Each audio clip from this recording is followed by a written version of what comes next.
लेकिन SGX Nifty की तरफ एक बार नज़र दौड़ा लेते हैं इससे पहले कि हम आपको एक व्यू ला सकें। ब्रोकरेजेस कल शाम के रिजल्ट्स को किस तरह से एनालाइज कर रही है। भारती का नंबर आया था लेकिन उसमें एक अदर इनकम कंपोनेंट था।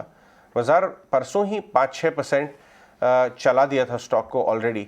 वो है SGX निफ्टी के लेटेस्ट नंबर्स 29 पॉइंट ऊपर।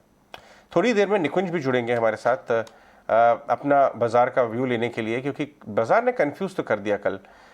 परसों बहुत तेजी की शॉर्ट कवरिंग रैली देखी थी। FII DI डेटा बहुत ज़्यादा कुछ बता नहीं रहा था, लेकिन कल कोई फॉलोअप बाइंग नहीं आई। इनफैक्ट थोड़ा प्रॉफिट आ गया, प्रॉफिट टेकिंग हो गई। यही बात और भी बहुत सारी चीज़ों पर डिस्कस करने के लिए हमारे मैनेजिंग एडिटर निकुंज डालमिया भी हमारे साथ जुड़ रहे हैं।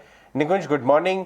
आप क्या इंडिकेटर्स को देख रहे हैं? बाजार को तो कल कंफ्यूज कर दिया ट्रेडर्स को। परसों बहुत सॉलिड रिकवरी के साथ कल तो प्रॉफिट टेकिंग आ गई, कोई फॉलोअप बाइंग नहीं थी। आपकी नज़र किधर पड़ी?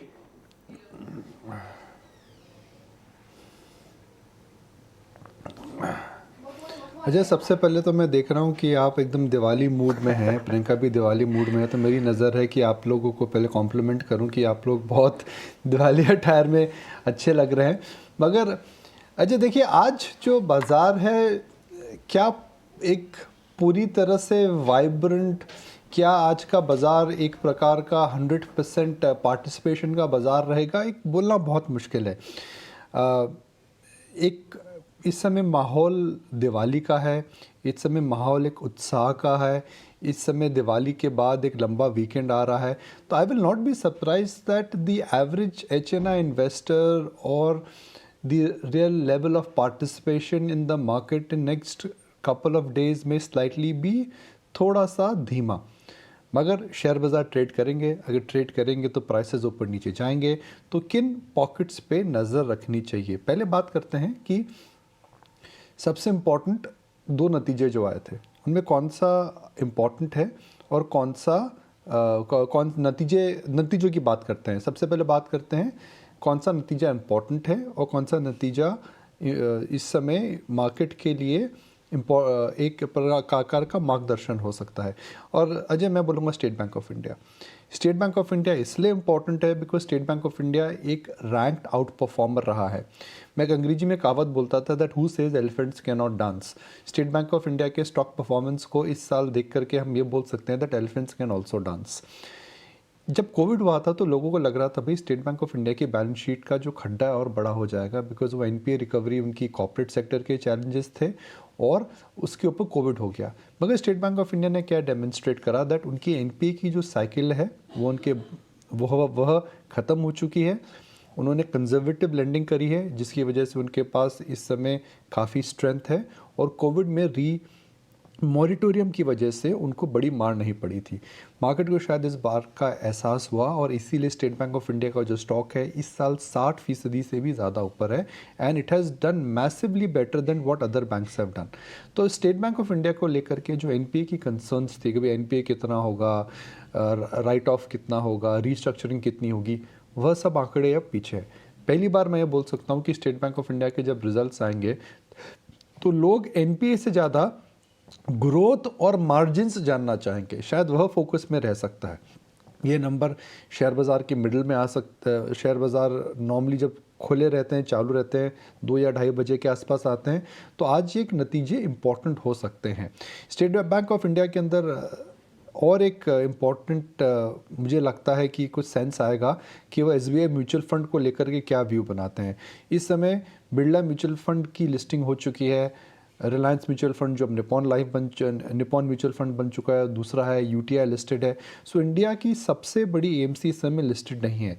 And state bank of India अगर आज ये इंडिकेट कर देता है कि वो अपनी AMC को लिस्ट ज़रूर करेंगे तो वह ट्रिगर टू वॉच आउट हो सकता है। तो मेरे लिए आज अगर कोई बोले कि क्या इवेंट है या क्या नंबर है, सबसे ज़्यादा इंपॉर्टेंट रहेगा आज SBI। निकुंज, आपको भी मैं यहाँ कॉम्प्लीमेंट देना चाहूंगी, seeing you for the first time in such a beautiful and a vibrant kurta. You looking very nice and a happy Diwali to you also. अब अगर मार्केट्स पर बात करें हम, thank you very much and that is the mood. Correct, absolutely. Nikunj, क्योंकि Indian markets की आपने बात करी, लेकिन एक बहुत बड़ा फैक्टर जिसकी लगातार बात बहुत समय से हो रही है, फेड टेपरिंग की। आज वहाँ कंक्लूजन से कल कर आएंगे, कल हम बाजार में रिएक्ट करेंगे, लेकिन यूएस मार्केट्स की अगर तेजी को देखें तो ऐसा लगता है जैसे उन्होंने ऑलरेडी फैक्टर इन कर लिया है कि कुछ खास मेजर सिग्निफिकेंट लिक्विडिटी एब्जॉर्बिंग के स्टेप्स नहीं लिए जाएंगे।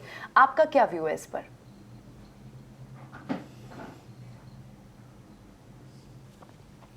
प्रियंका, टेपरिंग को लेकर के चिंता क्यों होती है? बिकॉज जब टेपरिंग पहली बार बेन बनानकी साहब ने जब अनाउंस करी थी तो मार्केट उससे आश्चर्यचकित हो गया था। Markets were surprise that Fed ने अचानक बिना कोई चेतावनी दिए टेपरिंग अनाउंस करी है।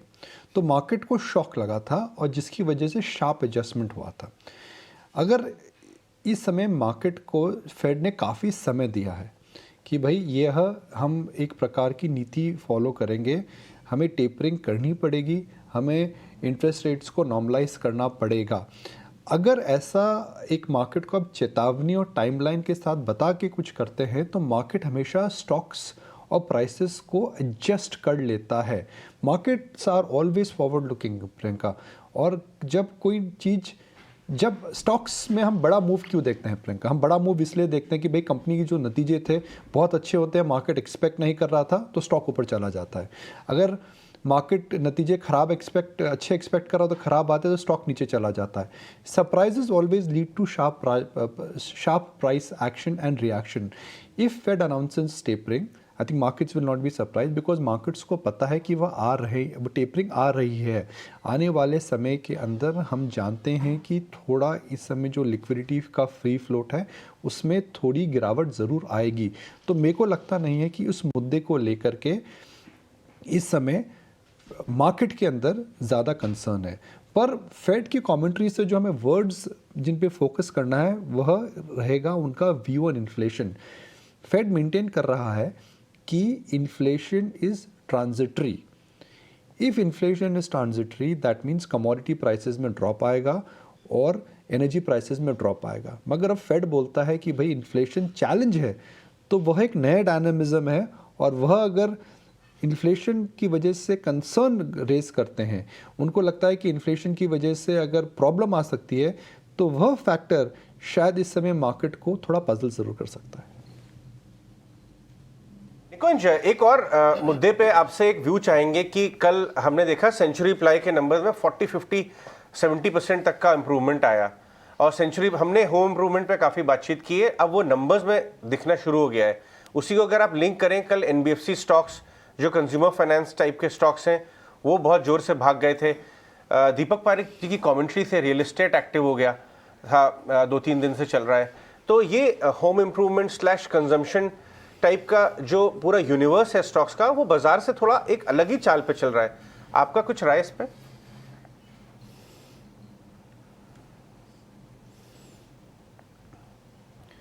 अजय, प्रियंका, मैं आपसे पहले एक सवाल पूछता हूँ। अगर आप आज घर से बाहर निकलते हैं, मास्क लगा के निकलते हैं, मुझे पता है आप दोनों मास्क लगा के निकलते हैं, अगर आप आसपास देखें तो आपको एक कंस्ट्रक्शन एक्टिविटी के अंदर जाहिर सी बात है कि एक स्पीड दिख रही होगी। मैं अपने बिल्डिंग में देखता हूँ, मैं अपने बिल्डिंग के बाहर देखता हूँ तो होम इम्प्रूवमेंट में इस समय काफ़ी लोग इन्वेस्ट कर रहे हैं। लोग या तो नया घर ले रहे हैं या अपने घर को इम्प्रूव कर रहे हैं, नया सोफ़ा बनवा रहे हैं, एक दीवार पे पेंटिंग करवा रहे हैं। Because people are staying at home, some of us are still working from home, we are conditioning our life to adjust to work from home.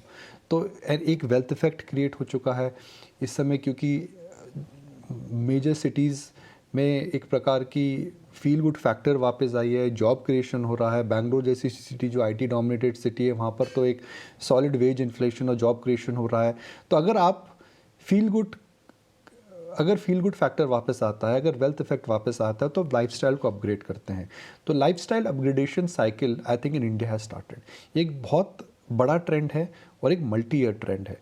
इसको आप कई तरीक़ों से देख सकते हैं। आप बोल सकते हैं अगर इंडिया की पर कैपिटा इनकम बढ़ने वाली है तो apparel, food, home improvement, new home buying, ये सभी के सभी मुद्दे जो ये सभी की एक पूरा ट्रेंड इस समय देखने को मिलता है। तो मेरे को लग रहा है ये मल्टी ईयर ट्रेंड है। अब इसके अंदर कभी और जिक्र करेंगे that which are the best sectors and which are the best stocks to buy, because ये पूरा सप्लाई चेन में आपको उन कंपनियों पे नज़र रखनी पड़ेगी जिन कंपनियों को इस समय प्राइसिंग पावर का इम्पैक्ट नहीं आ रहा है और डिमांड भी इंटैक्ट है। एशियन पेंट्स है, एशियन पेंट्स में प्राइसिंग का इम्पैक्ट आया था, उन्होंने प्राइस हाइक ले ली। पिडिलाइट, उनको प्राइसिंग का इम्पैक्ट आया, उन्होंने प्राइस हाइक ले ली। तो होम इम्प्रूवमेंट का जो सेक्टर है एक मल्टी ईयर ग्रोथ में है, मगर not everybody will make money when the inflationary cycle is not supportive. ठीक है, बिल्कुल। तो जाहिर तौर पर हम देख रहे हैं कि मैनेजमेंट की कमेंट्री इकोनॉमी रिवाइवल की जो क्यूज हैं वो क्लियरली एविडेंट है, अर्निंग्स में दिख रहे हैं, और जाहिर तौर पर ये सारा कुछ हमें फैक्टर इन करके ही हम प्राइस मार्केट्स में भी स्टॉक्स के प्राइस वो रिफ्लेक्ट भी कर रहे हैं। बिल्कुल निकुंज, शुक्रिया इस एनालिसिस के लिए और समय देने के लिए, बहुत बहुत शुक्रिया आपका। इनफैक्ट एक बार आपको एक इंपॉर्टेंट बाइट भी सुनाते हैं, एक व्यू पॉइंट सुनाते हैं, क्योंकि जिस तरह हमने रियल एस्टेट की बात की, कंस्ट्रक्शन एक्टिविटी की बात की, आइए के मिस्त्री जो कि हमारे कल स्वदेश हीरो भी थे ईटी नाउ स्वदेश पर, उनका रियल एस्टेट को लेकर किस तरह की एनालिसिस है, वो इसे कितना बुलिश देख रहे हैं, आइए देखते हैं। जो रिकवरी हो रही है वो कंप्लीटली ब्रॉड बेस्ड है। जैसे middle income housing, low income housing में ग्रोथ हो रही है, similar growth we are seeing in the high income market. So it's completely pan India and it is across all income groups. और जो हमने जो इकोनॉमिक रिवाइवल देखी है in the last 3 months, it is really phenomenal. जो revival हो रही है इट इज़ फॉर रियल। अगर केकी मिस्त्री एचडीएफसी लिमिटेड के एक मेगा ट्रेंड को हाईलाइट कर रहे हैं कि ये रिवाइवल ड्यूरेबल है, it is for real on ground, numbers में तो रिफ्लेक्ट हो ही रहा है, लेकिन ये पूरे सेक्टर के लिए और एंसिलरी सेक्टर्स के लिए बहुत इंपॉर्टेंट है, आप उसको नज़र रखनी चाहिए। आगे बढ़ते हैं।